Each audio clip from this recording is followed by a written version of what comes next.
118வது சங்கீதம் 5வது வசனம் இப்படியாக சொல்கிறது, நெருக்கத்திலிருந்து கர்த்தரை நோக்கி கூப்பிட்டேன், கர்த்தர் என்னை கேட்டருளி விசாலத்திலே வைத்தார். இதை கேட்டுக்கொண்டிருக்கிற நீங்கள் இன்றைக்கி ஏதோ ஒரு நெருக்கத்தின் பாதையில் இருந்துட்டு ஏசப்பாவை நோக்கி ஜெபித்து கொண்டிருக்கலாம்.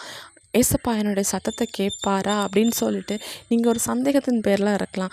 அது மட்டும் இல்லை, ஏதோ ஒரு டிப்ரெஷன், ஏதோ ஒரு மனக்குழப்பம், அதிலிருந்து நீங்கள் ஜெபித்து கொண்டிருக்கலாம். நீங்கள் எப்படிப்பட்ட சூழ்நிலையிலிருந்து ஏசப்பாவை நோக்கி கூப்பிட்டாலும் ஏசப்பாவுக்கு அது கேட்கும். இன்னும் நீங்கள் யோசிக்கலாம், கர்த்தருடைய ஆலயத்தில் போய் உட்காந்து ஜெபித்தா தான் என்னுடைய ஜெபம் கேட்கப்படும் அப்படின்ட்டு. இன்றைக்கி அநேக பேருடைய நிலைமை எப்படி இருக்குன்னா, ஆலயம் கூட போக முடியாத அளவுக்கு ஒரு நெருக்கத்தில் தான் இருப்பாங்க. இன்றைக்கி கர்த்தருடைய ஆலயத்துக்கு போக முடிஞ்சவங்க கட்டாயம் போங்க. ஆனால் போக முடியாதவங்க நீங்கள் எங்கே இருக்கிறீங்களோ அங்கே இருந்து ஜெபிங்க, அவருக்கு கேட்கும். பரிசுத்த வேதாகமத்தில் அன்னாளுங்கிற ஒரு ஸ்திரியை குறித்து பார்க்குறோம். அவங்களுக்கு ஒரு குழந்தை இல்லை, ஆனால் அவங்களுடைய ஜெபம் எப்படி இருந்துச்சுன்னா, தன்னுடைய இருதயத்தில் தான் அவங்க ஜெபிச்சாங்க.